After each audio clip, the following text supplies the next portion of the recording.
Hey, vegan freaks. It's Tuesday, February 7th.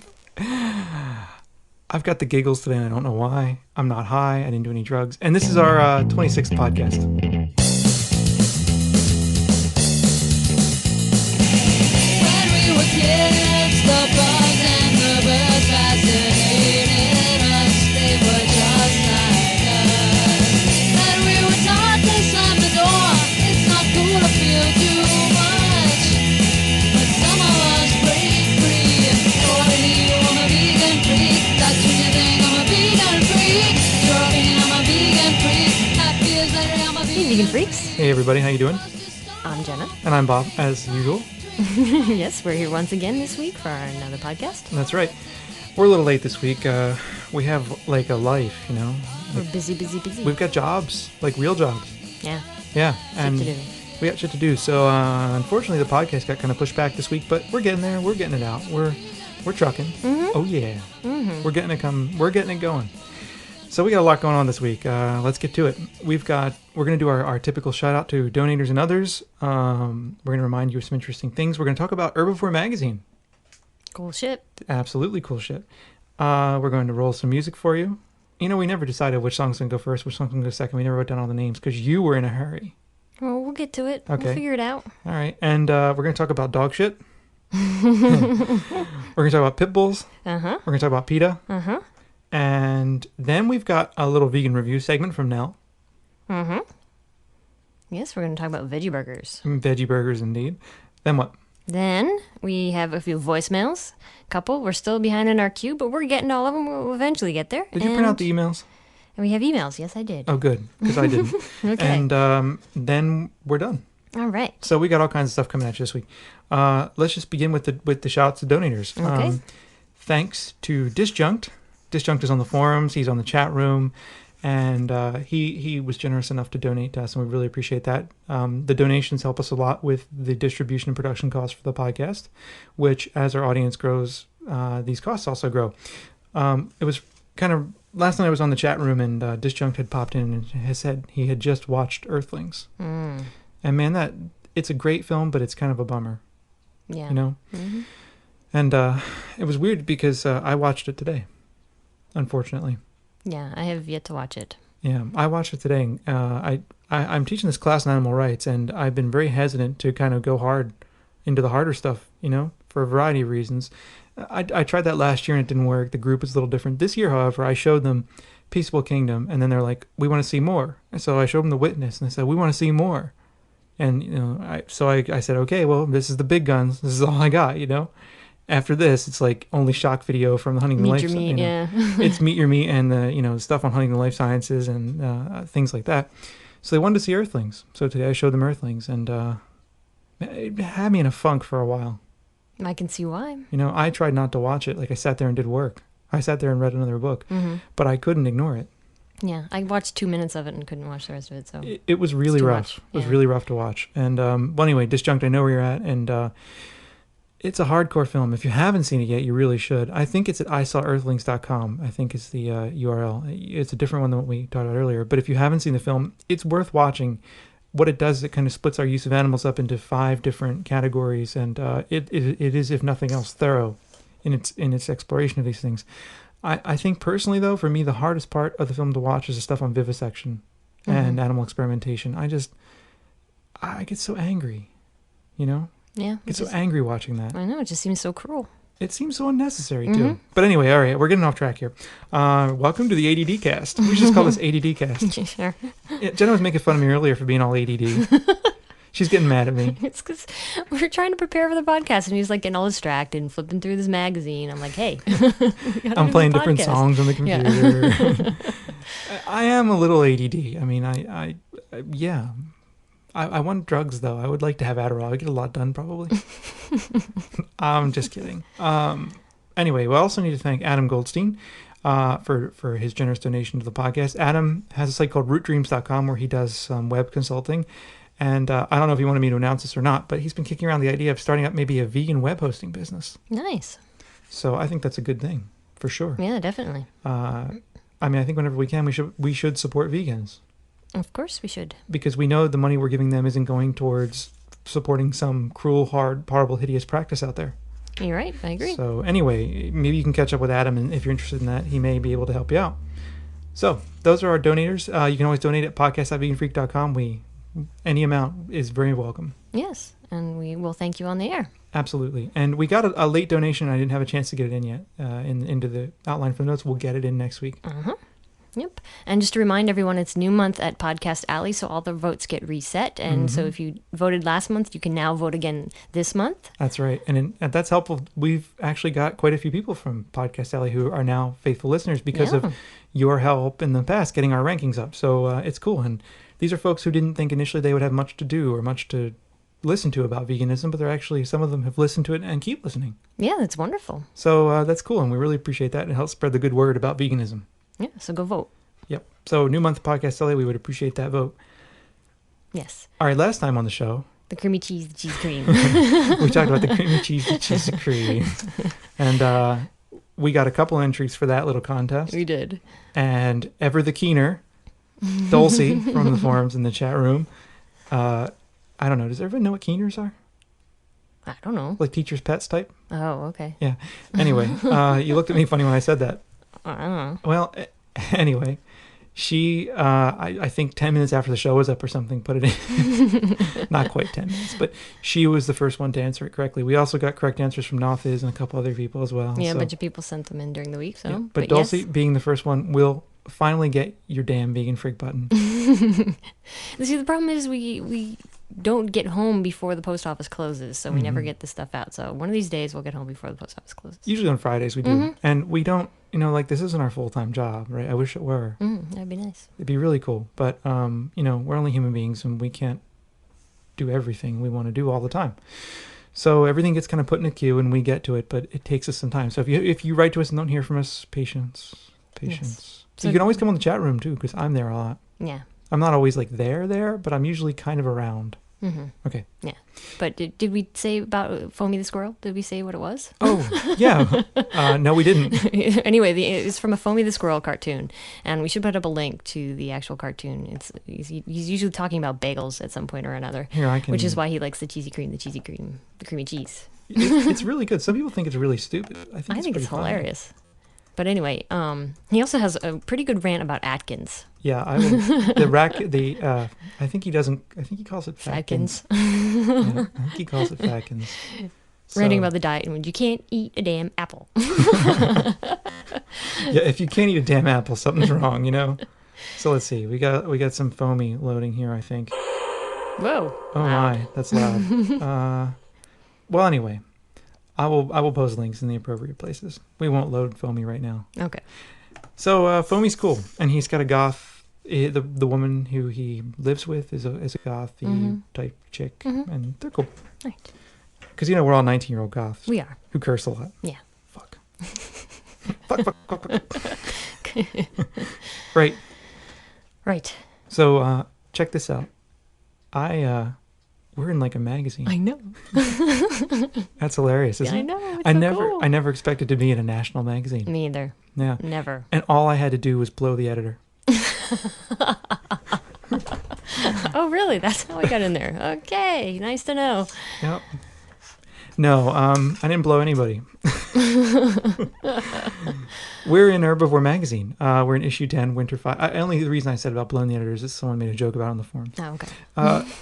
It's issue 10, Winter 0506, and Issa's on the front cover, looking quite dapper with her nausea t-shirt on. Yes. Yeah, she's looking quite good there. And there's an article. We are apparently part of the new faces of veganism. Yes. So it's Vegan Freaks, Issa Chandra Moskowitz, and Sarah Kramer, who actually we're going to have on the podcast soon. Oh, yes, very soon. She confirmed that she's up for it. Nice. So we'll have Sarah Kramer on in the near future. Excellent. And it was kind of an interesting idea that Josh had when we set this up, is that we all interviewed each other. It was kind of a menage a trois of interviews.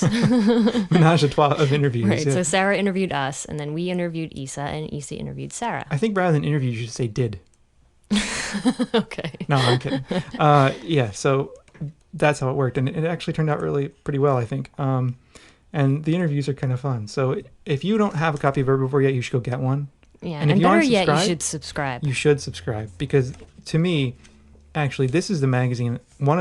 This is really the magazine that helped me realize that, like, there are vegans out there who are kind of like me, like who are into this kind of same shit that I'm into. Yeah. And it made me feel not quite so isolated, Yeah. because most of the vegans I knew at the time I don't know, I didn't know that many vegans, but they tended to be kind of like new agey, chakra aligning, and all. But that's your thing. That's cool, right? But it's just not my thing. So seeing this was one of those cool things, and it's a great magazine, right? It has a good sense of humor, it has It a really good sense of does. humor about itself, and it's got some incredible features in it. Not of course us, but beyond us. I mean, it usually has really good content. Yeah. So And Ryan, who we interviewed, Right. was that on last week? that Last was, week? Man, It I don't seems know. like it's. Feels I like don't know. a year ago. Lose track of time. Anyway, Ryan writes articles, like he mentioned in the interview, and there he is. I think he did the interview with Alex Jameson from Super Size Me fame. Oh, and he did a little review of our forums in here too. What I like about the magazine is it isn't stupidly bourgeois like another vegan magazine It shall remain nameless. that shall remain nameless. No, I can't even read that other magazine anymore. It drives me insane. But regardless of that, what I think of various magazines, this one is the one that I think is good. And picking this up made me realize that there was kind of like there are people out there who would read our book too. And we thought, well, shit, if this guy can sell a magazine, that appeals to the same kind of people, we could easily write a book that would probably have a similar kind of audience. So it's great. And Josh has his editorial is really solid. I mean, I think it's cool. Where he talks about how we're kind of a bunch of us, in veganism at the moment, on this kind of subset of veganism, or whatever you want to call it, are using the various kinds of do-it-yourself media tools, or just the media itself, to kind of, I think, what does he say here? He says, we are hastening the death of old stereotypes. So, we're using podcasts, we're using books, we're using forums, we're using all different kinds of things to kind of help get the word out. And the way he writes about it is far more eloquent than my ridiculous, I'm sorry, a little bit of lung butter there. That's so nasty. That's not vegan. How about lung... Margarine. No. What is that? Lung earth balance? Yes, lung earth balance. Thank you. I had a little bit of lung earth balance there. That's disgusting. No, so anyway, what Josh has to say in his editorial is really solid, and he ties it into kind of the egregious lies of the Bush administration and pulls it all back to veganism, and he thinks that this is just really cool, and I like his editorial a lot. So what I'm trying to tell you is go out and buy the damn magazine. will you? Yes. If you are not a subscriber, you can pick up this issue, but you have to buy it as a single issue now. But then while you're doing that, go subscribe, because you get extra goodies sent to you if you're a subscriber. You do get cool little stuff in with the package. Yeah, so you get little postcards and buttons and stickers, and it's all cool. It's good. So if you don't subscribe, you should, and if you don't, we don't like you. No, I'm just kidding. We love all of you, Yes, we do. except for the ones who complain about our cursing. Yes. Right, so can I talk about another little bit of independent media that I like? Sure. All right. Misanthropy sent us a little package a while ago with some treats in it for our kitty. Yes, we do love. He loves the treats. But she also enclosed a little zine, which is cool as shit. It's It is awesome. It's by Travis Nichols, and it's I Like Apple Juice Records and Media Presents Hold Fast, Sisters and Brothers. And it's just a little magazine about, not a little magazine, it's a little zine, kind of a cartoony zine about vegan temptation. And it's so funny. It's hilarious. And I think you should go get a copy of this. It's really good. I imagine you could get it at ilikeapplejuice.com, but I have no idea. It's really good. And I'm kind of pissed because a dog chewed up the front cover. Yeah, he tends to. We cannot leave papers out anywhere, or the dog will chew them up. He really likes paper. I don't know why. And everything else is usually okay. Yeah, who knows? Which is good, though, because if he's going to chew anything up, paper is probably the cheapest thing for him to destroy. Is this true? Not environmentally sound, though. No. Okay. You want to talk about something else, too? Yeah, I just wanted to talk about the other day we went to a little department get-together that we have once a year, and in the winter it always involves soup and warm things because it's cold here. And I just thought it was funny to illustrate some of the things that vegans have to go through that we usually tell people. Basically, we went, and I assumed. See, it's not good to assume. You see it, but I even asked. You even asked. Okay. Well, last year when I went, they had a vegan soup, and the other two were quite meat laden, and so I assumed that this year they would too. I know that the people whose house we were going to know what vegan means. Indeed. Indeed. And they're pretty cool about it and everything. So I assumed everybody was supposed to bring like either a side dish or a salad or dessert or whatever. So I decided, being the lazy shit that I was, that if I had to make a salad, I would actually have to go to the grocery store ahead of time. Fuck the grocery store. And I knew I had all this stuff to bake at home, so I baked cupcakes and cookies. They're really good. Which were really good, but it's all from Vegan with a Vengeance. Anyway, so we got there, and the hostess pulls us aside and goes, I started making the soup, and I started just doing what I normally do, and after I added the butter, I thought, oops. Yeah. But at least she told us. Exactly. The cool thing is she was straight with us about it. She could have just fed it to us. That's true. She could have just told us it was vegan. We probably would have noticed, though. Yeah, it would have been able to taste it, I think. Mm-hmm. But it was cool that she let us know, because I think some other people would have just served it. Yeah. So it was really cool. She pulled us aside and told us, like, I'm really sorry. And they generally felt bad that, we were going to be eating cool. the same things. They were so really they cool. at the last minute whipped up together a really nice salad for us. They had like arugula and spinach and beans and avocado and just threw it all together for us. And it was pretty tasty. It was really kind of them to hook us up as they did. Yeah. So I just thought it was funny is that, no matter if you're going to someone else's house, even if there's promise of vegan food, and if you're really hungry, don't make yourself dessert only, because we had dessert to eat since we made dessert, but and a salad. And a salad. So either bring something a little heartier for yourself, just so you have backup. You just shouldn't expect anyone to ever take care of you. No, I think that's an important lesson, and I knew better. I was just being lazy at this point because I didn't feel like going to the grocery store. Well, it almost worked out, right? It almost did. Yeah. It almost did. It almost did. But it wasn't bad. No, we just ate afterwards. Yeah, we just ate afterwards, and it was no big deal. No. It was really not a huge deal. I mean, this thing was at 6:00, and we don't eat dinner until like 8:30 No. anyway, most nights. Because I don't know, because I'm a dirty Latin. Yeah. But it's also funny because Go ahead. because we were sitting there eating our salads, and everybody else was sitting there eating their soups and shrimp. and it was really nasty. Anyway, and they're sitting there going, "Oh man, these shrimp are really good." And I'm sitting there looking at them like, ugh, because I never liked shrimp to begin with. I'm thinking we're hundreds of miles inland, and not near anywhere where shrimp grow. But anyway. Yeah. So of course we got quizzed. Not bad. Not bad though. They were we pretty didn't nice get about it. quizzed But they that were like, bad. "So wait." This person who we've had discussions before about our veganism with was like, "So wait, you can't eat butter?" Mm-hmm. I'm like, no. It's not so Not much so much can't. It's well, it is can't. I Kinda, can't yeah. because it goes against my ethics to eat butter. True. So I can't eat butter, but it's also that I won't eat butter. Mm-hmm. It's more of a won't. It's more of a won't. Well, whatever. Won't, don't can't. know. Same thing, Yeah. right? Yeah, but she seemed surprised by all the things we didn't eat. Yeah. And then her partner was like, "Yeah, nothing that comes from a cow." I think he said nothing comes to anything that has a face. Yeah. So or nothing with eyes. I nothing said, with except eyes. potatoes. Exactly. That's right. That's how it went. I don't know. I mean, I think people look at veganism as like this incredible deprivation, but I don't see it that way. Because No. I see it as like, ew, you're eating that. I know. I mean, I was like eyeing up their soups, and I'm like, that's really gross. Like all this kind of stringy chunks of meat. and fat, and like all the Yeah. grease floating up to the surface, and And if that's good to you, you're a murderer. No, I'm kidding. No, I'm not.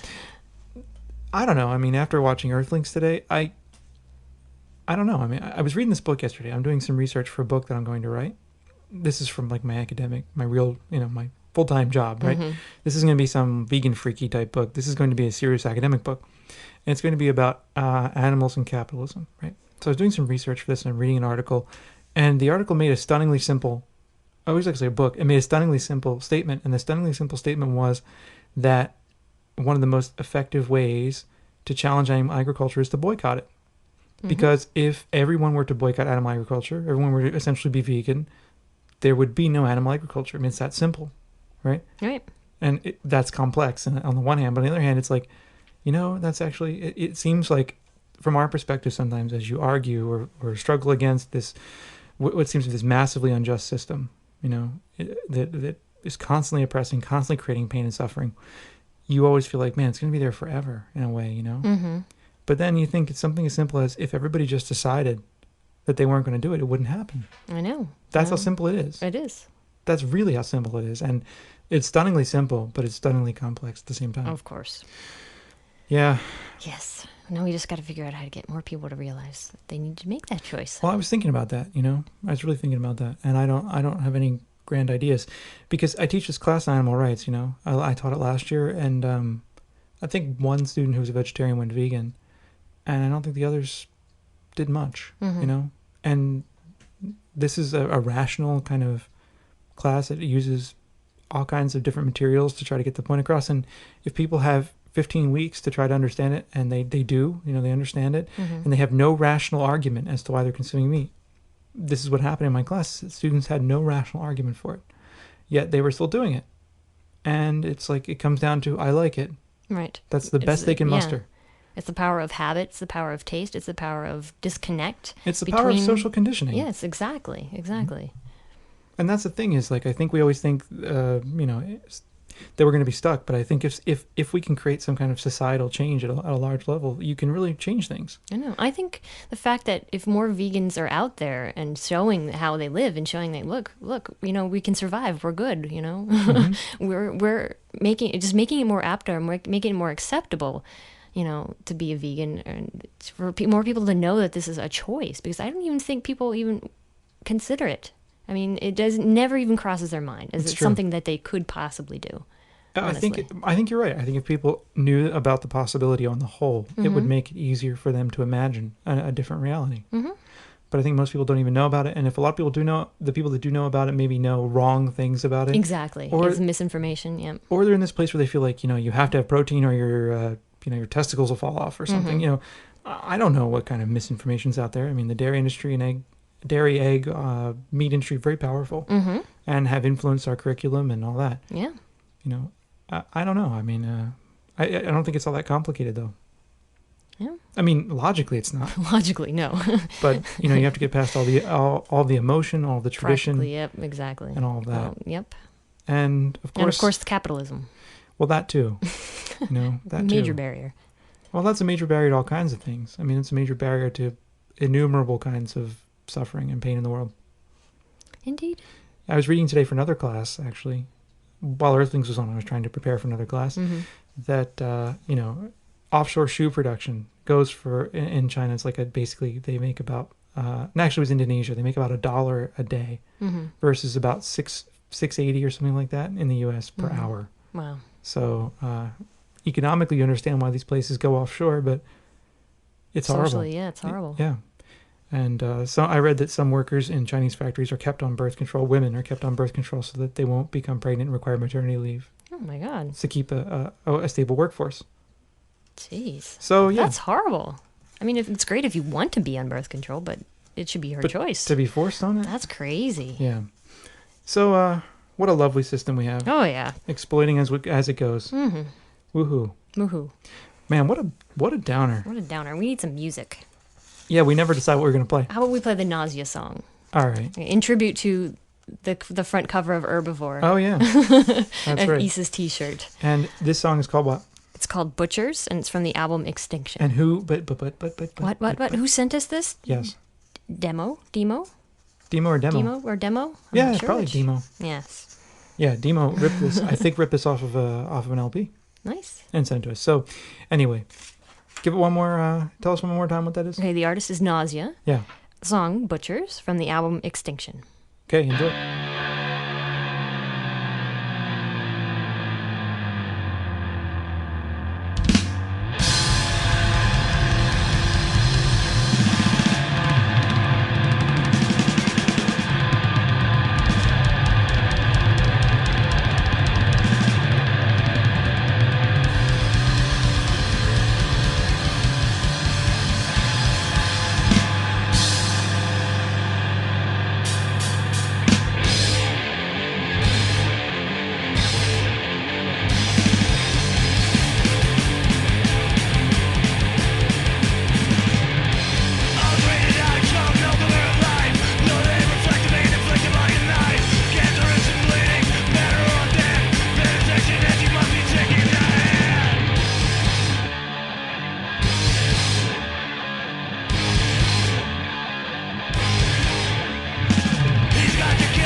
Okay, so those of you that are on fast forward, you can stop fast forwarding now. Yes. All right. We got the lyrics talk about vivisection, by the way, just in case you're interested. yeah, what are the?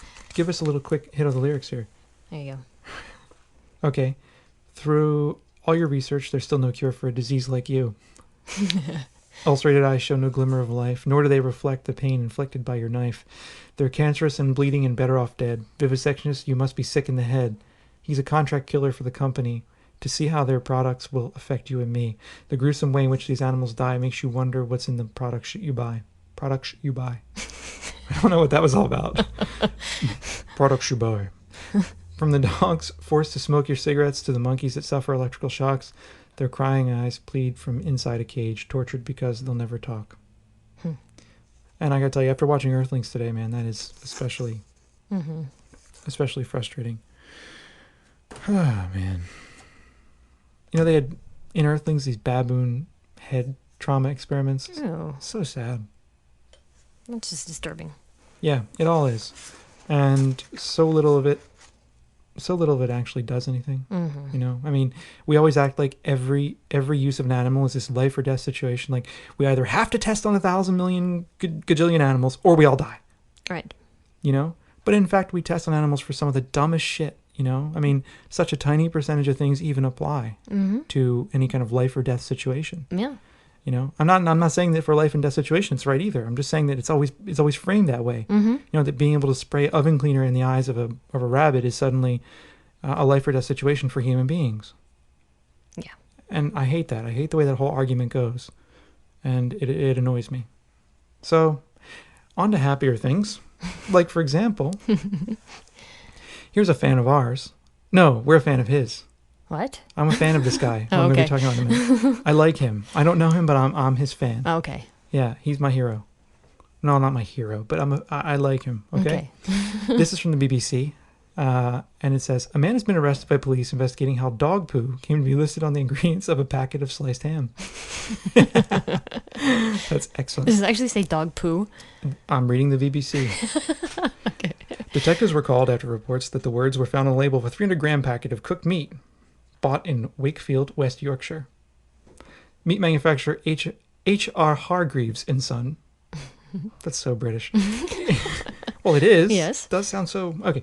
H.R. Hargreaves and Son from Salford, Greater Manchester, is recalling the products. A 20-year-old man was arrested on suspicion of tampering with the label. A spokesman for Greater Manchester Police said a 21-year-old man from Salford, Greater Manchester, was arrested on suspicion of making claims to have made goods appear contaminated. The man was bailed by police as detectives continued to investigate. That's great. There you go. You know, because the meat packages there are contaminated. Well, that's the thing. They're contaminated not just by, you know, the most likely bacteria and all kinds of other nasty shit that comes because of the way they slaughter animals, but it's contaminated with all the torture that went behind it. That's right, man. It's contaminated with the suffering of animals that can have every amount of feeling that you do. So I like this, though. I mean, the guy's probably a disgruntled employee and didn't give a shit about animal rights. But, you know, if it made someone look at their packet of ham and not eat it for a second, that's great. Yeah. I agree. Wouldn't it be cool if you could put, like, grievous suffering Yes. as an ingredient? The first ingredient would be grievous suffering. Yes. Not that we'd encourage anybody to do anything we are illegal. not condoning any of this. No, not at all. Well, No, we're not. no, I'm not condoning. What do you mean not condoning it? We're not encouraging anyone to do anything illegal. No, we're not. No, this I think is a good idea. But I'm not encouraging anyone to go out and do it. No. See? There's a distinction to be had there. Because you never know who's listening. No, you don't. And no, I mean, I think you could put grievous suffering as the first ingredient. That actually would be quite accurate. Yep. Okay.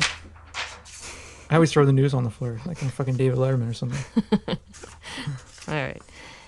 So on to more of our media blitz here. We've We got don't all these usually do samples. the news, but Well, this isn't really news, but we're sort of talking about things that have popped up in the media lately, true. and I think are pretty good. Okay, go.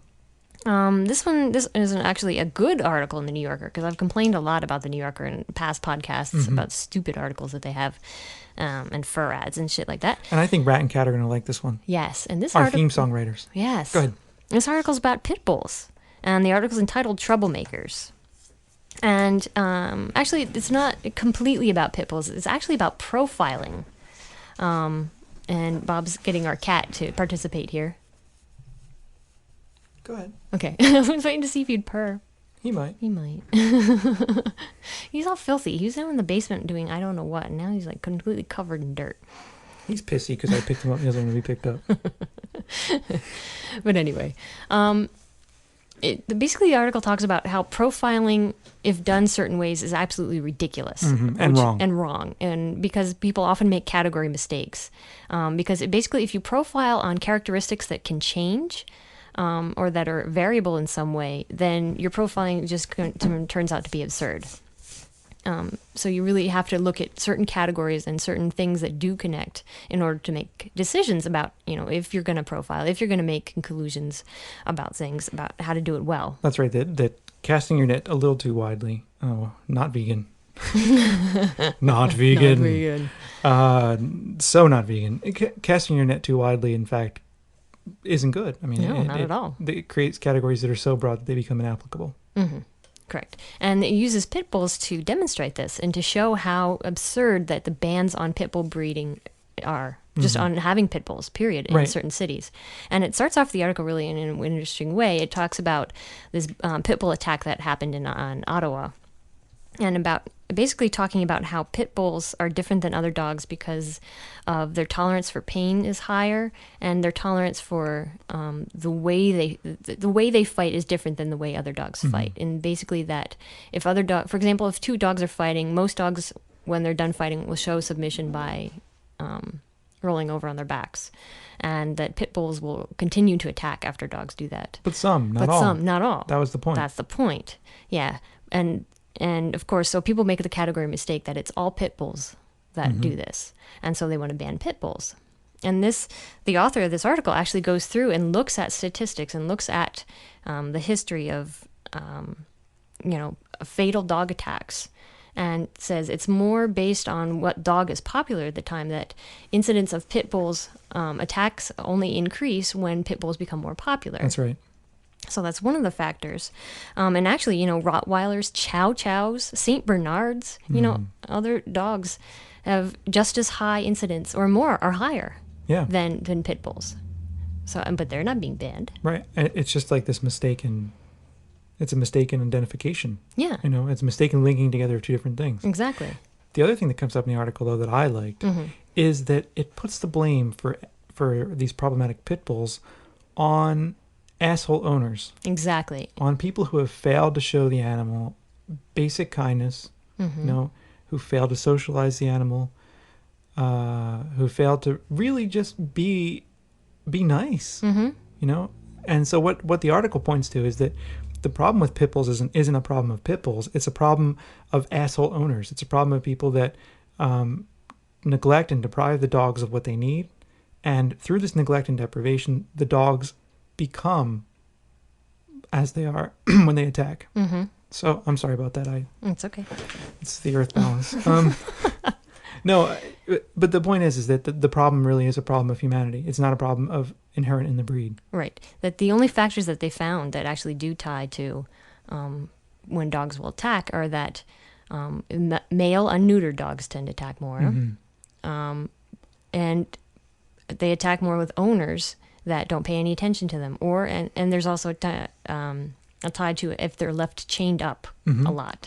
Right, because they never have any freedom, and so being chained up, at the moment they are unchained, the article argues they just go bonkers. Right, and the article argues that usually these dogs will show warning signs of being violent and being, they just don't one day go berserk. The other thing that came up in the article actually too, which was really kind of touching, was that that pit bulls are intense. I mean, they're intense in everything they do, is what the article said. I don't really know. I don't know any pit bulls, right? And that also brings up that pit bull is kind of a sloppy category that encompasses a whole different bunch of dogs. But suffice that to say that there's a certain intensity to the dog and a certain fearlessness. But that intensity and fearlessness means that the dog is intense and fearless in its love of you. Exactly. And the article makes the point that these dogs, if they're socialized, are actually really good with children, really good with families, that they will love you as intensely as they do anything. Exactly. And because of their fearlessness, because they are in fact, not afraid of anything, they're not going to be afraid of giving in to you. Right. That's amazing. It is amazing. Because I never thought of that. Yeah, that they'll be gentle with all their might, basically, is what the article says, I think. Yeah. And it's really interesting. And that, the only reason that some of them become violent is because they're trained to do that they're trained to be that way. Or they're just neglected. Or neglected. I mean, or beaten. I mean, you see the same thing in humans. If you have a human, I mean, this is something, we study in sociology, right? Really, when it comes down to it, human violence is more often than not the product of a violent upbringing. Not always, but I mean, if, for example, family violence. Yeah. Often someone who is an abuser was abused themselves. And you can see the same thing happening essentially in dogs. I mean, a dog that is abused will then seek an outlet for its frustrations. And sadly, what gets blamed in that case often are the dogs. The dogs are the ones who take the brunt of that, sadly. you know. And I just find that really, I don't know, sad. Yeah. So, but this article is extremely interesting and makes its point really well. It's by the same guy who wrote Blink, I think. Malcolm Gladwell? I'm pretty sure that's him. Okay. Yeah. Cool. Blink And, was, and it's interesting because he ties it too, and he also talks about in the article like crime in New York City and profiling, trying to profile like terrorists and everything, and how we make category mistakes in doing that. So it's really interesting. I think instead of a ban on pit bulls, what we need is a ban on assholes. Yeah. A ban on these like assholes who feel like they need some kind of dog to, who abuse a dog simply because it makes them feel more manly or whatever. Yeah. It often is men too. It does. Yeah. Men are a problem. Mm-hmm. No, Yeah. Do you think the world would be so screwed up if it were run by women? No. I have my doubts. No offense to It'd probably women. be screwed up in different ways. Exactly. It'd just be screwed up in different. People in general are screwy. I'm starting to think that. I'm really starting to think that. So I hereby call for a ban on assholes around the world. There you go. That's what we need. We'll just ban angry assholes. Yeah. Okay. That'd be great. Sure. No more. Do not create any more angry assholes. There you go. Okay. Okay. Love your children. Indeed. Okay. Okay. You want to talk about a Pete ad? Yeah. Actually, we got an email from a listener. His name is Dan Winkler, and he pointed us to this ad that PETA created, and they wanted to show during the Super Bowl. And since the Super Bowl was last week, and I thought it'd be good to talk about it this week. And it, they created it in their typical way of being very controversial, and of course, it didn't get shown during the Super Bowl. They didn't. Well, what a surprise! Yeah, exactly. Everybody's sitting around eating wings and burgers and all that crap, stuffing their fat American faces with it. Yeah, right. So anyway, the title of this is called, the site is Milk Gone Wild. And the ad starts off with, the typical Girls Gone Wild fashion. And they're a bunch of, they're in a bar and they're, all these, girls with huge, huge breasts. They look like huge girls breasts. with low self-esteem. Exactly. Yeah. And, they're all shouting and giggling and getting ready to pull up their shirts, and all the guys are getting excited, and they finally pull up their shirts, and they've got these like prosthetic udders where their breasts should be, and they're like bouncing up and down, and they're like getting all excited, and then they're actually full of milk, and then they're showing like these guys like going crazy, and then like there's milk squirting out all over the place, and it's really actually kind of gross. And then it goes on to the Meet Your Milk, the Alec Baldwin kind of thing. At least the one on the website did. Nice. Well, that's one we're going to link. Yeah, so. When we were talking about this ad the other day, I was like, most people are kind of grossed out by the idea of drinking human milk. Uh-huh. Most human adults are human adults, yeah. Yeah. Ew, I would never drink human milk. Right. But you'll drink the milk from some animal, like some an random animal? Yeah. It's wild. I know. It's all like what we've learned to do. Yeah. So actually, Dan sent a couple comments about this ad, and he says it's clever in a couple ways. And I actually agree. This ad is really interesting, and I think sometimes PETA does things well, and I think this is actually one of the times. I think they do things well often. But anyway, his comments are, for one, the girls look attractive at first until you see what's under the veil. Same with dairy products. We grow up liking them until we learn more. They're trying to show you that something you thought was attractive at first is actually repulsive when you know what's really going on. Then he says, we can see immediately in the video that it's unnatural to lust after milk from girls with udders. But then isn't only more unnatural to drink milk from cows with udders, a whole different species, like you just said? Then he goes on to say, "Damn you, Pete! At first you ruined my enjoyment of animal foods, and now you've gone and taken softcore porn too." But I No think, more Skinamax for you. yeah. But actually, I think this ad is really interesting. Like for what Dan said, and for it really makes a connection about how the females of the species are exploited in similar ways. Is that the girls gone wild, they're exploited for their breasts and milk. The cows are exploited for the equivalent, and really makes a connection of the the exploitation that we put things through. The females through. And I think it really does help make the connection that, milk is for babies. Our breasts are for producing milk for human babies. Cows' udders are for producing milk for cow babies. I so see a Beavis moment here, but I'm not going to go there. Okay. Boobies. We're talking about boobies.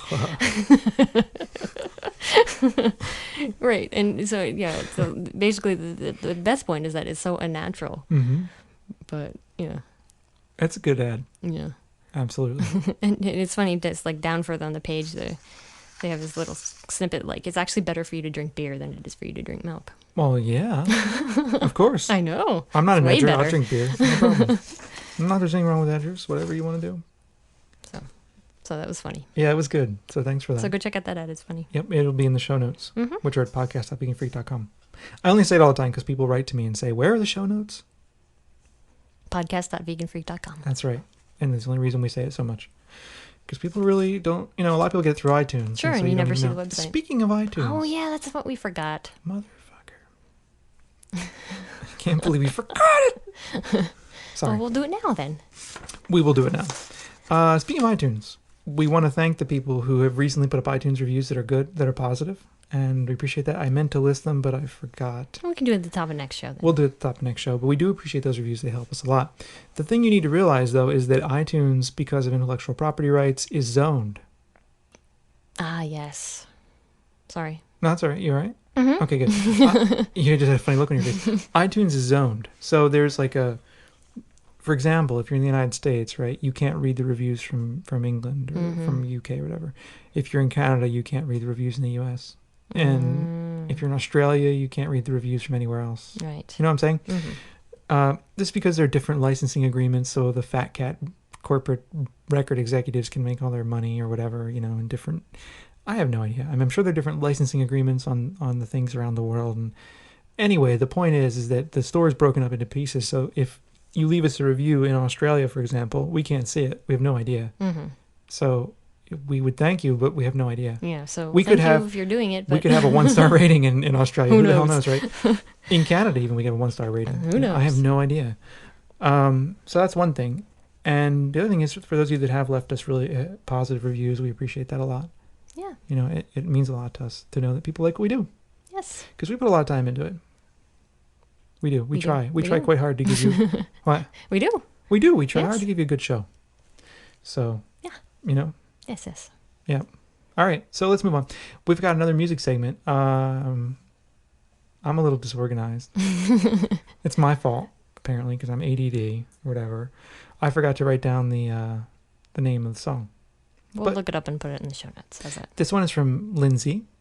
And Lindsay she won an award on our forums, I think. She did. The The Vegan Youth Award. Vegan Youth Award, which sounds suspiciously...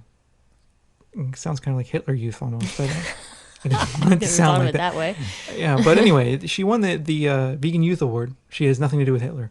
She won the Vegan Youth Award for her kind of dedication, energy, and really her intelligence and everything. Mhm. It's actually, I mean, at the time, Lindsay was one of the few kind of teenage vegans that we knew. Mm-hmm. But now we're getting to know more and more. Like you're all coming out of the woodwork. Yeah, there are lots of them. So we keep getting emails from folks, and it's really nice to hear from you. And we, of course, if you're a teenager, you shouldn't be listening to our podcast because we say dirty words.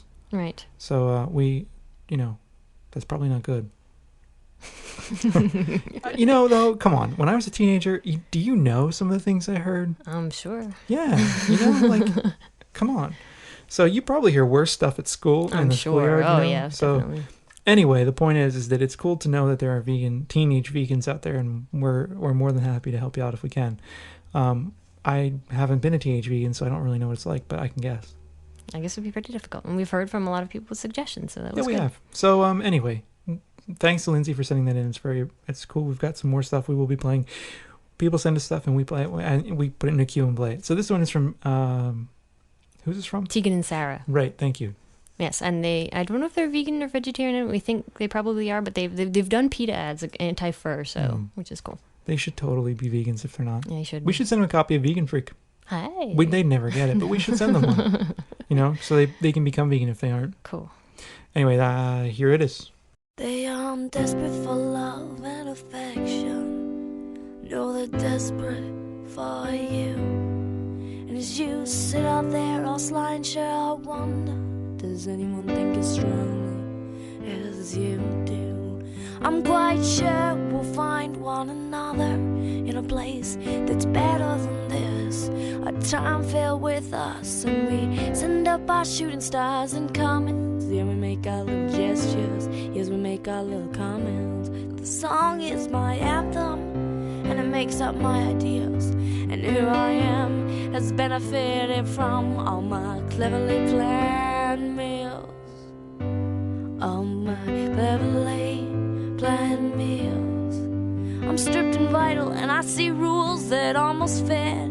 So if I voice my opinion, will you stay and sit? And as I stand here screaming in despair, I said, yes, this is my life, and yes, you should care.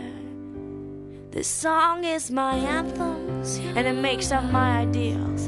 And who I am has benefited from all my cleverly planned meals. All my cleverly planned meals. Hardly happy at all, and I'm ready to take the fall. 'Cause we pay for the stupid things we've done, where we come from. Can you sit through this, or is it gonna be too deep? We ever use common sense, it comes pretty cheap. So if I speak more clearly, if I make more sense, will you just shut your mouth? You won't come across quite so dense. And so close your eyes, free your mind, you're free to fly. Close your eyes, and then I free my mind, I'm free to fly. Close your eyes, and then you free your mind, you're free to fly. So close your eyes, and then you free your mind, you're free to fly. She said, so close your eyes, and say free your mind, you're free to fly. She said, close your eyes, free your mind, free to fly. Close your eyes, close your eyes. I'll free your mind, you're free to fly. This song is my anthem, and it makes up my ideals. And who I am has benefited from all my cleverly planned meals. All my cleverly planned meals.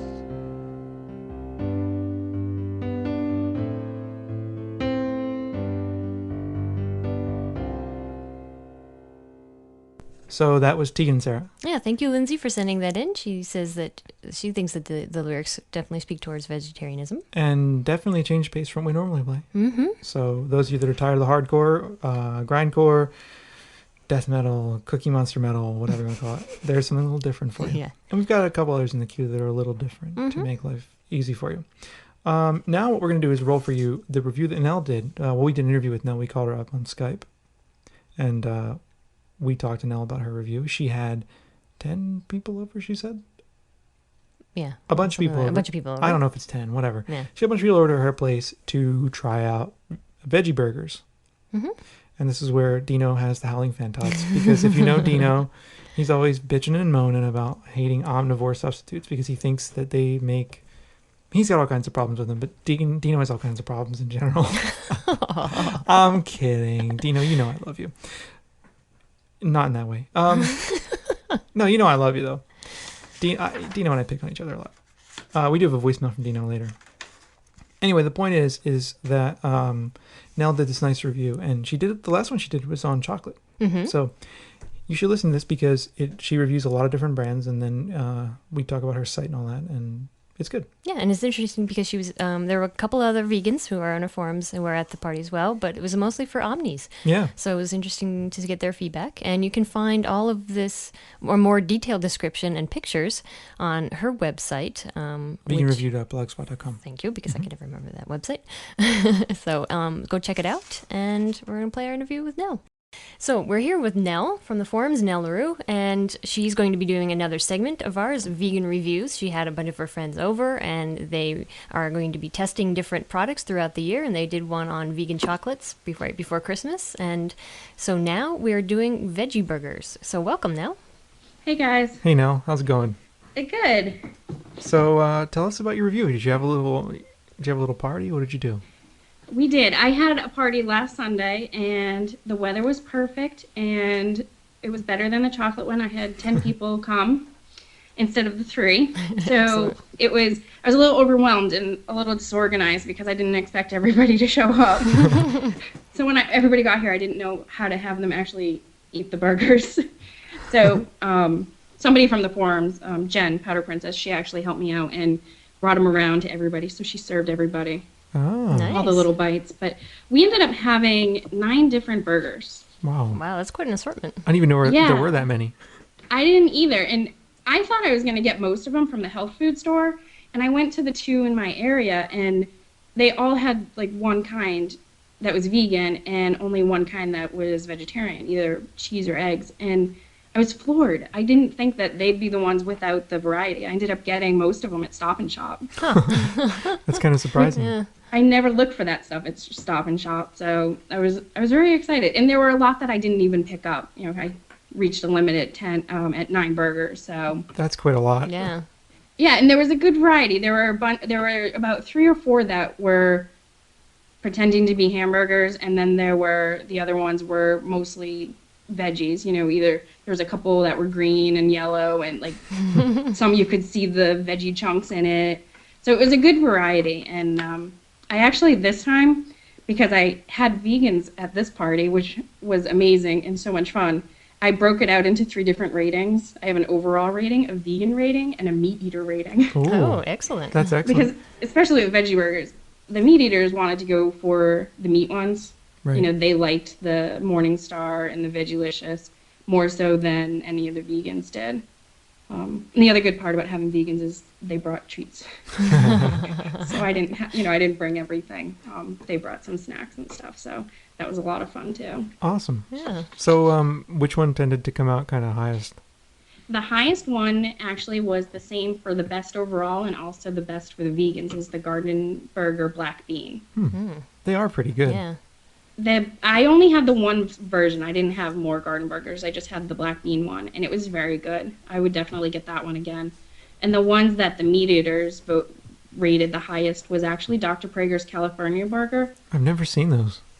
I didn't either, but they're the ones that have the big chunks in it. Like you can see the big chunks of broccoli and vegetables.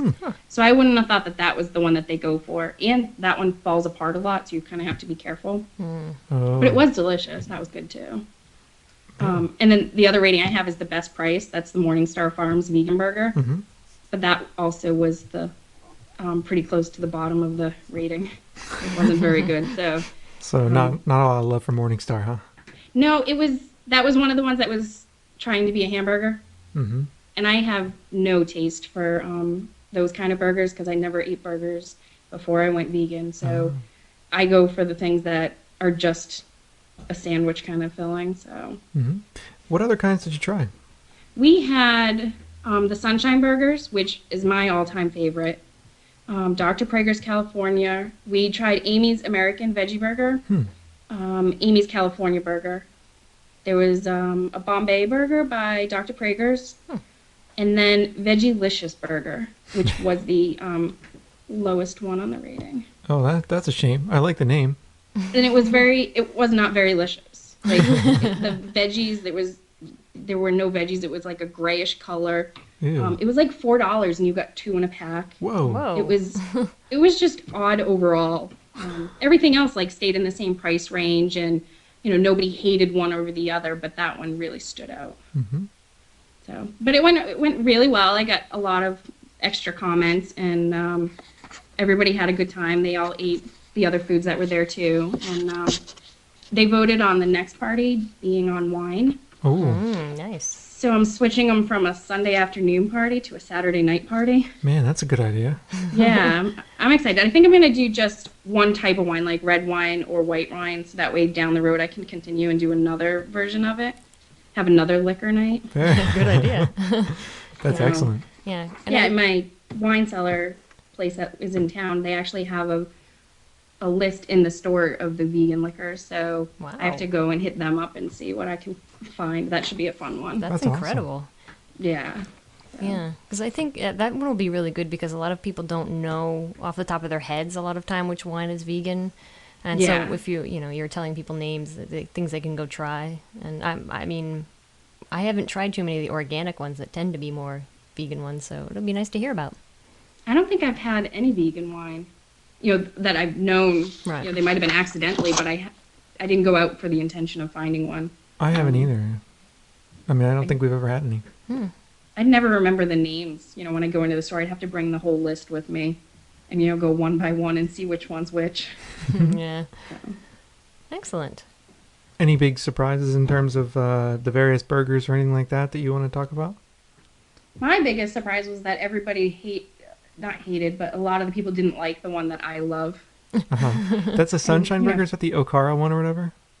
I'm not sure. They're in a square box. They come 3 to a box. Are they sort of greenish? Yes, they're very Okay. green. Have we had those And before? they're we've tried them crunchy on before. the outside and gooey on the inside. And they're great if you have ketchup, Viennese, and mustard. Ooh, Oh, that sounds good. I'm getting Yeah, hungry. It's really good.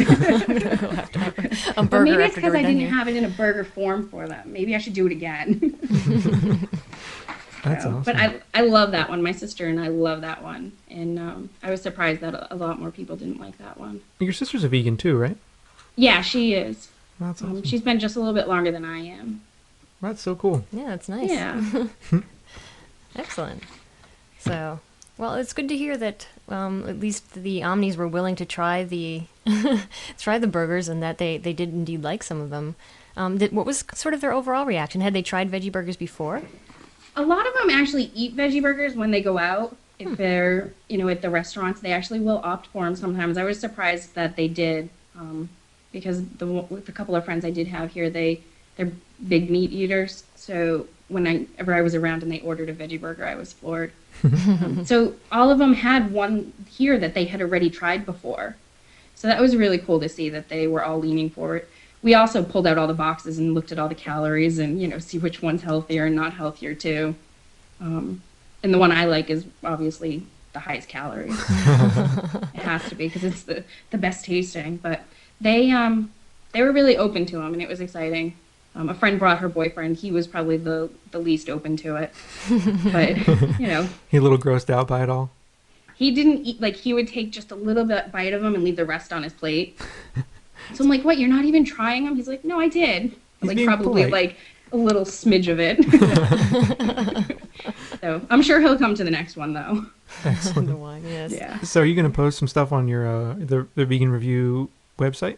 Yep, I'll do just like last time. I'll have all the write-ups and the comments will be on there also. Excellent. And that's at veganreview.blogspot.com, right? Yes. Excellent. Yes. We will link that in the show notes for sure. Great. I know that's so helpful for people to see all the different kinds of burgers, and there's so many different kinds, and this is a great service you're providing for all those people out there. It's a lot of fun too. Yeah. Helpful and fun. Yeah. I'm just happy to see that there were 9 vegan burgers out there, because it's sometimes frustrating when you go to the store and you pick up a veggie burger and it's vegetarian, not vegan. So There were a lot of them. Stop and Shop must have had 20 different versions. Wow. And there were probably 10 there that I could have bought. So And I only bought 8 from them, but there was a good assortment. I guess that has a lot to do with why your friends would eat them when they go out, kind of looking for a lower calorie or a Yeah. lower fat alternative to a regular burger. Yeah. Unfortunately, it doesn't have anything to do with them not wanting to eat meat, though. Well, Well, different. it's a step in the right direction, I guess. Yeah. Exactly. Yes. Maybe after the year mark of doing the reviews, I'll go over and they'll slowly have more and more products that I can eat in their house. Nice. I'm opening their eyes so that it makes it easier on me down the road. That'd be excellent. Do you Yeah. find that your friends are they kind of freaked out by you being a vegan? It goes back and forth. Like my two really good friends I hang out with all the time. I don't really talk vegan stuff with them much. Sure. But at the party, because they were the three girls from the forum here, we were often, talking about all the stuff and the different people from the forum and, different foods we've tried and different things. And so they were kind of like, oh, you were in your vegan world. It's okay. Like, they know it's my thing, but they don't really have any interest in it. So they support me, but I don't think they really want to hear a lot about it. Well, that's understandable, I think, for some Yeah. folks. Oh, yeah. Yeah, definitely. That's pretty cool. Last night, I have a ton of burgers left in my fridge, obviously. And last night I had my family over, and my mom's very open to trying new things. She was out in Seattle and ate vegan all week while she was there and loved it. Wow. And so I was feeding them veggie burgers last night. And my mom loved, I think we had 3 different kinds out, and she loved all of them, and that was really exciting too. That's great. So, Well, this is cool. I mean, it's good to hear that your non-vegan friends are into them, because that can help actually create more products for vegans out there and help Yes. kind of build a crossover market and all that stuff. yep. So who was there? Powder Princess was there, and who else? Powder Princess, Christine VW, Oh, yeah. and Sherbs. Cool. Nice. Yeah. It's so cool that Sherbs came. I mean, not a huge distance, but it was quite a drive from Jersey to from Connecticut? I Jersey to think it was like a 3-hour drive. Wow. So I gave her a little gift bag. It had Liz Lovely cookies in it and a pin from you guys, Aw. and to make it worth her while, not just the vegan food, but That's really sweet of you, no? yeah, it was nice to see her and meet everybody. So Well, how cool. Yeah, Yeah. it's excellent. Little mini vegan freak meetup. yeah, they're starting to happen all over the I place. know. It's exciting. I think there's one coming up in the summer somewhere or another. Yes, that would be fun. Yeah, we're going to try to work that out one way or another. So, well, is there anything else you want to add before we call it quits here? No, that's about it. Everything will be up on the site tomorrow, I think. So Excellent. Well, thanks so much, Nell. We really appreciate it. sure. And we're looking forward to your next one. These reviews are great. Last time you did it, all kinds of people wrote to us and said they love what you did. Yeah. Oh, good. I'm glad to hear that. Absolutely. So, all right, I guess that's about it. Thanks, Nell. Yeah, and until the next one. Absolutely. Great, thanks. Yeah, talk to you later. Time once again for some vegan freak voicemail. Maybe we'll hear from a hot chick. Or a choice male. Callers make us happy and help us keep our sanity, even if all they wanna do is fucking complain about the shit load of profanity. Okay, so we have a couple voicemails for you this week. Yep. We have one from Megan, one from Dino, and one from another person named Jenna. Yep, and we have others in the queue. We will get to them. If you're wondering, Chris from Generation V, we will get to one of your voicemails at least next week. Mm-hmm. And we've got others. We will get there. Yeah, we have So- one from Sarah, and Sarah, I know you sent a couple, and we're going to get to yours next week, hopefully, too. Yeah, we've got a queue. So. And we go, depending on what the show's about and where the themes are at, that's what we do. We're producers. That's what we do. Yep.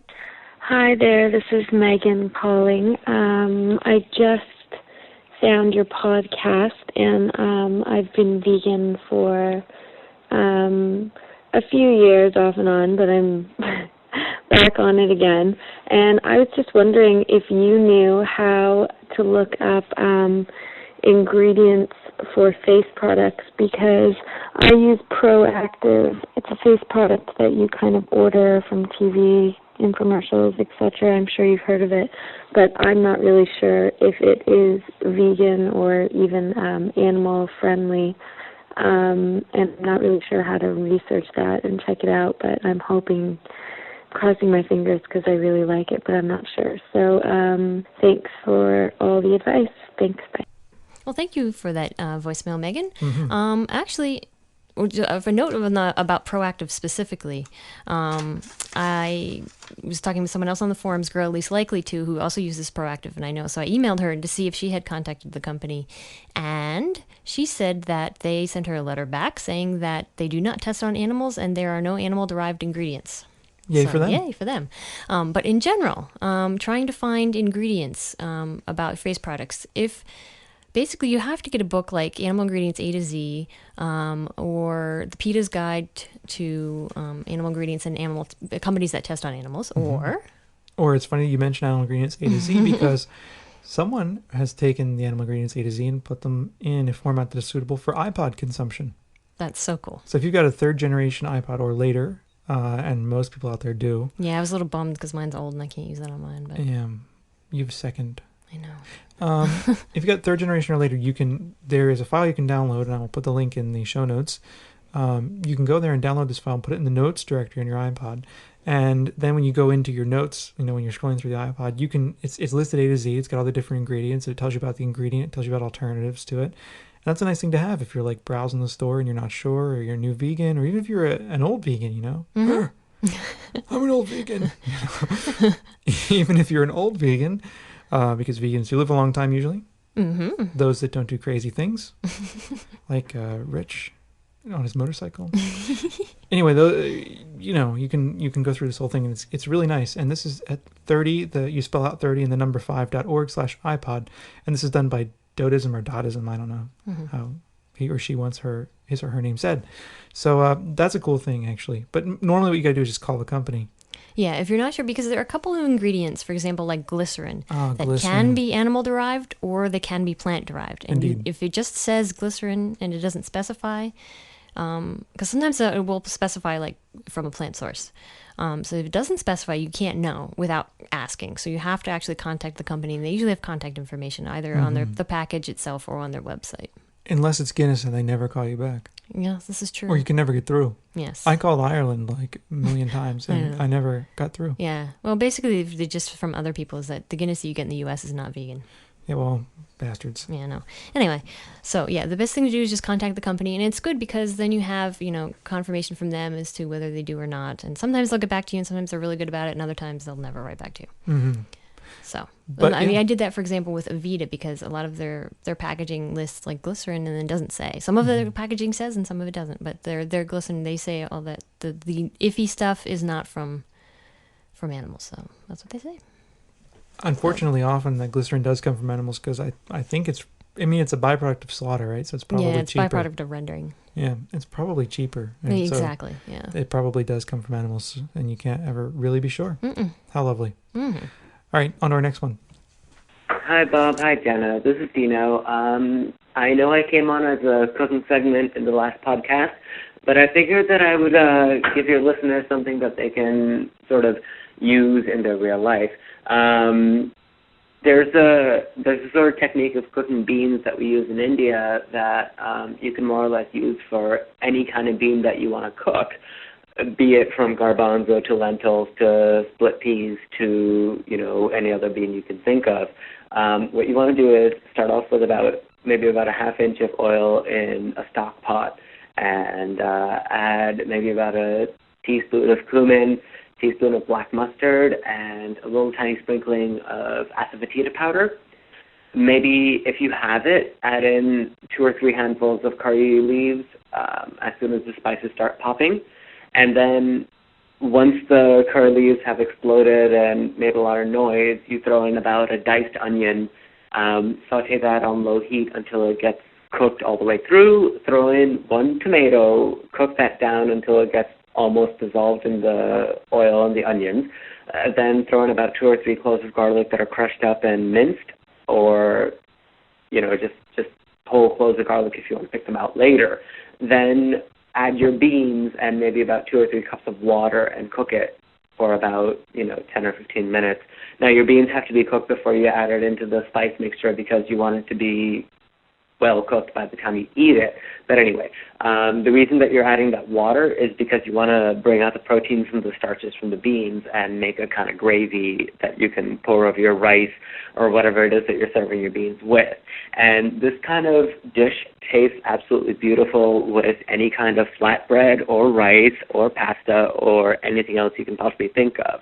I hope you guys enjoyed my recipe, and I hope that you experiment with it and try different spices or different flavorings with it and see what you can come up with on your own. And I would love to see what you have come up with on your own on the recipe forums and the Vegan Freak forums. All right, talk to you all then. Bye. So that was Dino. Thanks for those tips, Dino. Yeah, he couldn't wait till next week. Of course not. No, he's impatient. But that's good because then there's something to hold you over. Well, we wanted to get Dino on too to remind you again that we need to hear from you for questions for Dino.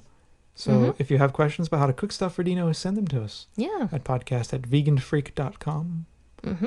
Or you can leave a voicemail for him. Yes, or you can leave a comment. Yeah, on the anything. You can join the forums if you want. Mm-hmm. At veganfreaks.net/forums. You can stop by and sign up. So, Yes. yeah. Well, anyway, thanks for Dino. I'm kind of hungry right now. I know, it sounds really good. And it's 5:41. I should be eating dinner now rather than doing a podcast. But we'll eat dinner after the podcast. Yes, we will finish this podcast. Hey, Bob and Jenna. This is another Jenna, also known as Tofu Punk. I sometimes hang out in the chat room. And I'm a brand new vegan, going on about a month now. I actually made a different bit of a jump. I made the jump from Omni to vegan, and I am so completely happy that I did. I want to thank you guys for doing the podcast because you make my day far more fun. You guys are educational as well as humorous, and it's just absolutely great. So, couple things. First thing is, I was actually in the lunchroom today, and my coworkers have been kind of inquiring about my newfound veganism. And somebody said to me today, well, how come it's not okay for us to eat animals if other animals eat other animals? So I thought that was kind of a retarded question, and I justified it by saying, well, other animals don't exactly have a choice. I mean, we're conscious of the injustices that we do to other animals, and, it's not like other animals can say, hey, I'm going to go to the co-op and get myself some Cheerios or something. But I was wondering, how people deal with those kind of questions that come up from people that just, not that I feel the need to justify, but at the same time I kind of do want to, defend myself. So that's one thing. Also, my husband and I were having a conversation about veganism. He is Omni, and I said to him, how is it that you can, play with our dogs and be cool with that and stuff, and realize that other animals are, being killed for us to eat? I just don't understand the whole separation between having a pet and not. And he kind of didn't get that. He said, well, there are dogs. So basically, I was curious about, how you can explain to an Omni, especially one who's your husband, that kind of theory of, well, the dog is mine, So I didn't get that. So anyway, I'll just finish up by giving a couple shout-outs, if that's okay. I actually am holding in my hand a $65 bag from Lush. Lush is really great for vegan products, and I love it. So for any new vegans, that's recommended.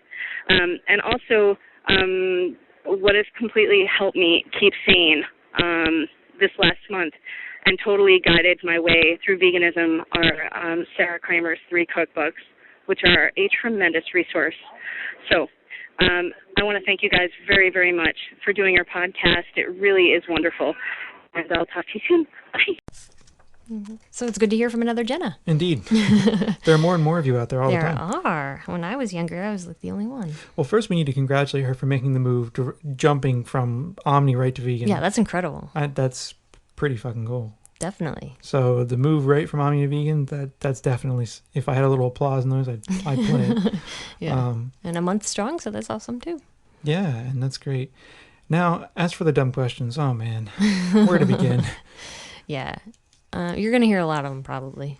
Yep. What she was saying reminded me of, I was teaching this class on food, and one of the segments about food is what different cultures eat, right? And we were talking about dog. And I was saying, look, in America, we eat pigs, we eat cows, we eat whatever, and we don't eat dogs. And this one girl raised her hand, she goes, I'd eat dog. And so other people are like, oh, I wouldn't eat dog, whatever.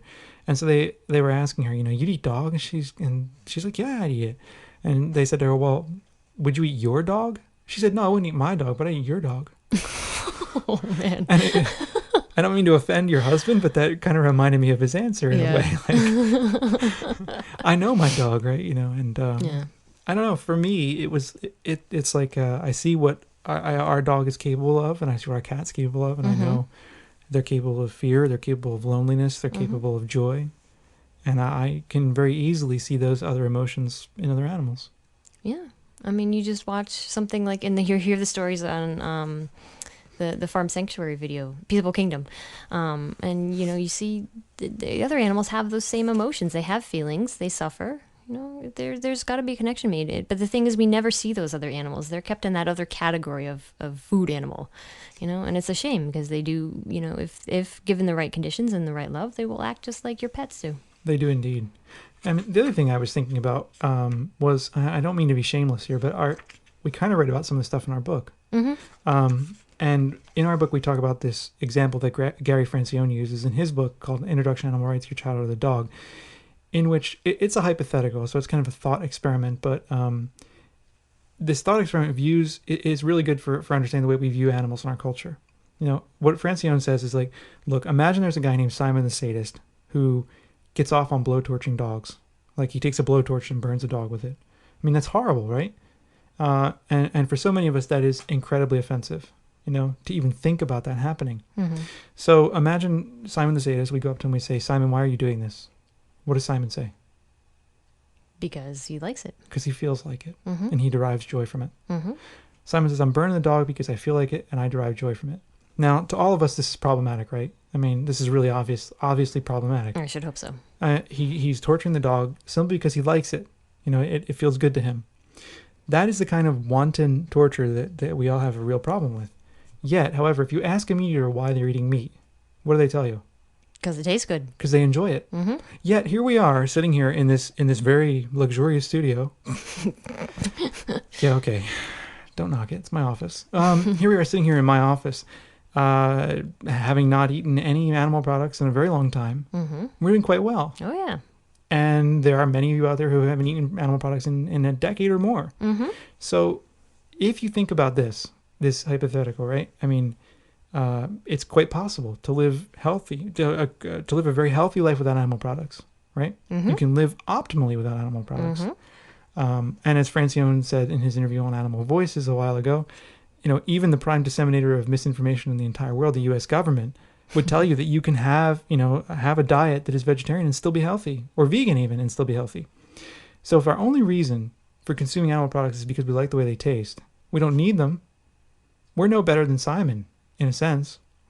That's kind of his point. It's like, why are you eating animal products? Because I like them. Why is Simon blowtorching the dog? Because he likes to do it. In both cases, you're creating suffering for your own wants. In other words, you're putting the desires of your desires over the pain and suffering of another creature. Anyway, I like that idea. I don't know how that relates to your voicemail, but well, it relates to the whole situation with the husband. Well, not only that, but it also relates to the whole thing about nature too. Yes, that too. And I think that we would probably not everybody. There are some really sick socio-psychopath folks out there who don't have any feeling. We're talking about this the other day in class too. I mean, we're talking about what it means to be a sociopath. It means that essentially you have no real sense of societal. I'm not even gonna go there. So anyway, I'm not even gonna talk about it because I just don't want to. But sorry. What I'm trying to say here is that most people, I think, except for those of us that kind of have a very black heart, would be willing to extend this kind of thought to other animals out there. We would think, well, we shouldn't torture pigs, we shouldn't torture cows, we shouldn't do that, but yet we do. And we do just simply because we like it. So, we can all agree to this stuff in principle. You can get most people to agree to this stuff in principle, but in practice, we still end up eating a lot of this stuff. Not we, but people do. So it really becomes this weird thing where a preference for meat is really no more valid than Simon's preference for blowtorching animals, but it's weird because we end up looking at all this stuff as kind of like tradition, as the natural way. That's an argument we often hear is like, well, eating animals is the natural way. It's what humans have always done. We've always eaten animals. It's the natural way. Right. And and here we are, sitting in houses that are, these things didn't fucking grow out of the ground. No. Is it natural to live in a house? Maybe. but maybe not. Not necessarily. Yeah, I mean, I don't know. The point is that, meat eaters always want to go back to this, like, harken back to some great nature. Yeah. Yet how many of them are in the woods fucking digging around for roots and killing animals with their bare hands? No one is. That, to me, if you want to talk about hunting and gathering, that's probably the kind of hunting, if we even did any, that's probably the kind we did. Sure. Way back when we were Neanderthals with our knuckles dragging on the ground. So the point is that this natural way argument really bothers me. And, in our book we say, yes, it may be tradition to eat meat, but there's also tradition in some parts of the country to exclude women from certain jobs, to deny gay people the same rights as straights, and to discriminate against people of color. And I like this part too. As for the natural way argument, how can we never hear anyone talking of the natural way when bears eat infants, as recently happened in New York State, or when crocodiles bite people? Also, what is so natural about going to a grocery store and buying a bloody hunk of flesh wrapped in styrofoam and plastic? And that's kind of my point, is like, the way that we deal with animals is nothing like natural. We're completely removed from the death. We're completely removed from the production of these animals, and we have almost no part in it. We're like contract killers, So people always talk about the natural way and all that crap. It bothers me because I feel like it's such a fucking cop out. It's someone trying to rationalize their behavior. Cat just like did some really weird shit. It's someone trying to rationalize their behavior that bothers me. Yes, indeed. Sorry. And it's okay. You're looking at me like I'm nuts. No, you're just going on. It's fine. This is a good rant. Okay. Well, did I talk too much? No, it's okay. Did I repeat myself too No, much? you didn't. Okay. No, but I think Shannon was also asking, in general, like, what happens when people ask you stupid questions? You punch them. Depends on the situation. Okay, and we talk about that in our book too. Not to plug our book even more. No, I don't think you should punch people. That's a joke. Sometimes a snappy comeback is just the way to shut it off. It depends on the person. It depends on the person. If you're in your lunchroom, it's probably best to just answer it briefly, like you did, and then just let it go. If somebody's just sort of talking to you and asking you genuine questions, yeah, then answer them. Oh yeah, I think more often than not it pays actually. I mean, I have problems with this sometimes, but I think more often than not it pays to kind of be a little more cautious than you would normally be. In our book we talk about, this is probably going to offend some people, but we talk about meat eaters as people who, like, you should treat them like children who haven't been told Santa Claus isn't real yet. I mean, in a sense, you're violating a very powerful myth for them, that their meat is in fact happy. So I think you need to be careful. I think it hurts people more when you act like you're a happy vegan than if you act like the disgruntled, pissed off vegan. Yeah, they want you to be pissed off. They want you to be pissed off because they want to assume in their head that you are in fact miserable for giving up all this delicious, delicious meat and dairy. Yep. So if you can show them that, hey, I'm fine, man, no problem. You just let it roll right off of you. They get either confused or they give up. Yeah, and a lot of times, sometimes they'll even try to make it you miserable. They will try. Carol Adams sometimes. talks about that in her books, that they'll actually do things to sabotage your enjoyment of things, and or they'll try and make you look like an idiot. That's because true. they just can't face the fact that you make sense.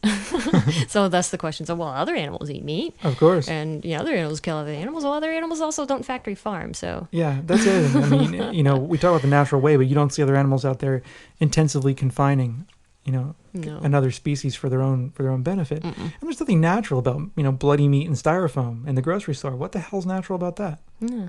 Thousands of miles removed from where it was killed. Yeah, and not to mention the fact that okay, yeah, my cat goes and kills mice, but look at my cat's teeth. I mean, he's built for that. He's built, and he can get rid of all the cholesterol that he ingests, and we cannot. We're not built for that. We're really not. I mean, we're different, very different species. We are very different species, and it's also about survival in a sense. We don't need. This is the thing. If a predator in the wild needs to eat another animal to live, it will. I have no problem with that. Like, this is in fact a natural thing, right? We, however, are not predators. I mean, we are now, right? We destroy everything we come into contact with, but we don't need to eat other animals to live well. No, we do not. And look at our teeth. Look at our snouts. We are not built like dogs. We're not built like cats. We're not meant to. I mean, even look at dogs.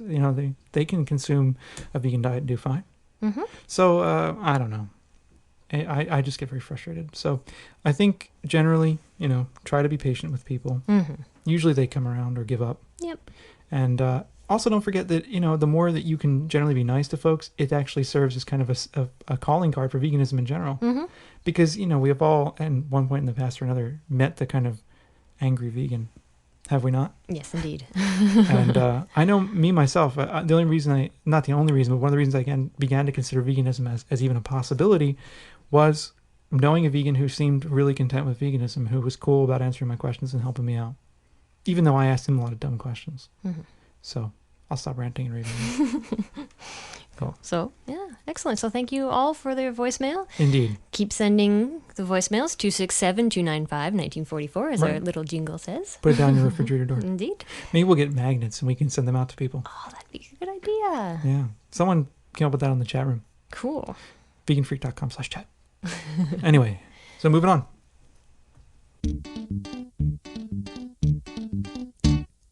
267-295-1944. Write the number down on your refrigerator door. Add the 001 country code if you call us from Vienna. That's how you leave a voicemail for good old Bob and Jenna.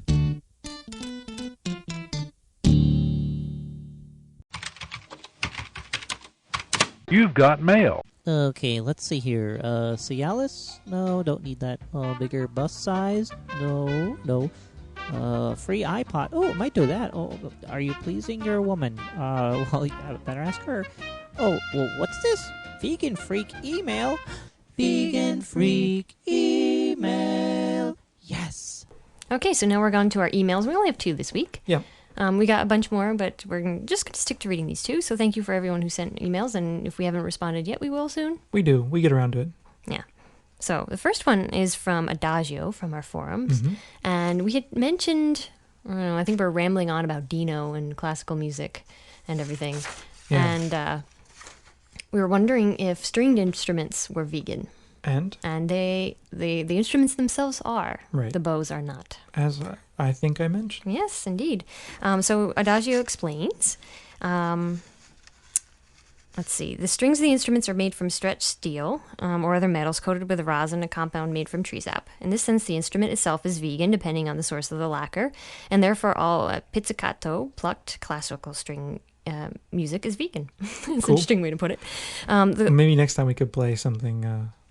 Yeah, he has suggestions here for things we could play that would be vegan. Right, I forgot that. Yeah. Sorry. The complication comes from the bow used with the arco technique. The bow requires an abrasive fiber to rub against the strings of the instrument in order to produce the vibration required to make sound. The fiber uses horsehair cut from the tails of horses. Therein, any string music played with a bow is not vegan. So in other sections, while slathered in petroleum products are generally vegan, with the exception of certain traditional percussion instruments with animal hides. So he has following vegan-friendly classical music groups. So a string orchestra, which includes string instruments only, pizzicato, or pieces or sections. A concert band, which includes only winds and percussions. Orchestra and grand orchestra. Strings must play the pizzicato. I'm assuming I'm pronouncing that correct. I don't know. Choral voice, sometimes with piano accompaniment. Some other more specific stuff. Saxophone quartet, flute choir, brass quintet, wind quartet. Probably a lot of jazz because they don't play with the bow. The stringed instruments, they don't play the bass with the bow. So cool. There you go. Oh, man, that's awesome. So now we have classical friendly vegan music. We will get a hold of some of that and play it. That'd be cool. Yeah. All right, and our next email is from Adam, who donated to us at the beginning of the show. Adam writes, I've been a vegan for about 6 months now, minus a few cheese incidents while dining out towards the beginning. I think those are... Whoa. That's a dog incident. It doesn't like the cheese incidents, I guess. I guess not. We're going to have to stop, though, because he won't stop doing it. Okay, I think we're back now. Okay. All right, so that was from Adam, to get back to where we were. So he says he's had a few cheese incidents, and he says, just started listening to your podcast last week and trying to get all caught up by listening at work. Awesome job. Really has me thinking about new issues surrounding my lifestyle choice. I'm slowly replacing my clothing items that aren't vegan, but have already switched all the personal care products in the house. This leads to my question, what do you guys do about washing your hands when using a friend's or public restroom? The thought never occurred to me, but I guess listening to you all day long has got me in an overly vegan-centric mood. Mindset. So I generally don't even think about it. No. Personally. I mean, I just wash my hands. I figure that not dying from loo germs is somewhat more important. Yeah, and that's one of those issues that because as a vegan, you can overanalyze to death. I think so, too. Everything in your life, and there's just some things you can't avoid. And I mean, technically, I guess you could, bring a tube of your own vegan soap. well, you just ate all the papers that you threw on the floor. Yeah, earlier. I know. That's all right. Let him go. Okay. Anyway, technically, I mean, you could carry around a little thing of vegan soap with you. You could. But I wouldn't want to be digging through my pockets or my purse with icky hands. Well, I think, yeah. I mean, you could decide not to drive because there's animal products in the tires, and you could decide. I mean, there are all kinds of things, and it's up to you. Certainly, I mean, I think you take it as far as you possibly can, and that's very admirable. But for me, I wash my hands in public all the time, and in public restrooms and things like that. Apparently, I'm one of the few males that does. Ew. I'm in soap and water anytime I touch the junk. Actually, it's not my junk I'm worried about. But anyway, yeah, I don't think it's a huge deal. So, but if it bothers you, I'm certain I would think you could get a thing of vegan soap and carry it. Sure. But yeah, I mean, it's some of the things about veganism are easy, like the food, like that you can avoid. You can read the labels. You can avoid the buying things. You can avoid eating things. Like when you go to another person's house, if you're not sure, if you don't feel like asking, you just don't eat it. Yeah. Or with the face products, you know what to buy. Once you figure out what the ingredients are, you know which ones you can buy, which ones you don't buy. Those things, getting rid of your other things. But there's just those bland areas where there's not much you can do about it. Yeah, they're middle territory, I guess, middle ground or something. Yep. I mean, remember, the thing is, it's not about complete perfection, No. right? It's not about complete purity either. It's about doing the best you possibly can. And to me, that doesn't mean, like, eating dairy is okay on occasion. I don't think it is. I think it's easy to avoid that. But some things, I think, like this isn't a massive issue. Yeah. So, for me. But if it is for you, certainly I applaud that. I think you do what you can. Yep. You work with it.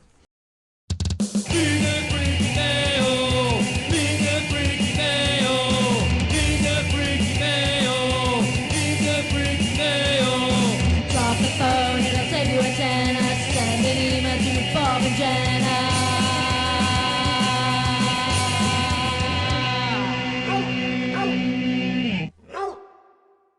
So I think that's it for our show. It is. We're done. This seems like a long show.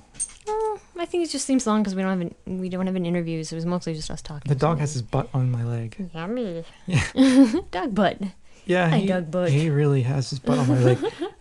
We almost got through the whole podcast without him going insane. Yeah, he was pretty good. He was sleeping through most of it. He was. But he got in his protector mode. Every time he sees anybody walking past the house, he goes crazy. So well, that's good. That's his job. That's not his job, but he's just That's what dogs do. He's being him. Yeah. He's being a dog.